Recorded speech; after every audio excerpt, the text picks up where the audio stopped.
आणि G20 खातीर ज्या पद्दतीचे इन्फ्रास्ट्रक्चर आमी क्रिएट केले G20 ज्या पद्दतीचो कल्चरल टुरिजम आसतलें स्पिरिच्युअल टुरिजम आसतलें आमी ताच्या मुखार दवरपाक शकले आनी various peoples who have attended तांच्यांनी एक गोंयची बरी मॅसेज घेवन G20च्या निमित्तान केले even though for the charter connectivity flight connectivity new city connectivity हाच्या खातीर मुद्दामून हांव टुरिजम मिनिस्टर ट्रान्सपोर्ट मिनिस्टर्स हे वचून एविएशन मिनिस्टराकूय मेळ्ळे आनी इवन दो वी हॅव रक्षा मंत्री तांकांय आमी मेळ्ळे आनी ताच्या खातीर म्हणजे दाबोलीम एअरपोर्टूय कशा पद्दतीन सर्वात जावपाक जाय न्यू सिटी कनेक्ट करपाक जाय न्यू कंट्रीज कश्यो कनेक्ट जावपाक जाय उडान स्किमींतल्यान we have connecting for the within the country new cities कश्यो कनेक्ट जातल्यो ताजेर स्ट्रेस दिला आनी इन फ्युचर म्हणजे ओपन स्काय पॉलिसींतल्या निमित्तान आमकां न्यू कंट्रीज कशा पद्दतीन कनेक्ट करपाक शकतले हाजेर आमी सगळे जाण भर दीत आसा.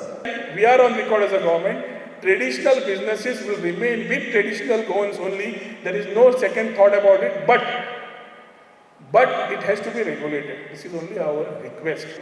As we talk about Goa beyond beaches, as we talk about quality over quantity tourism, as we talk about sustainable tourism, as we talk about green tourism, is a thought vision process which we are talking about the next 20-25 years, which has to start.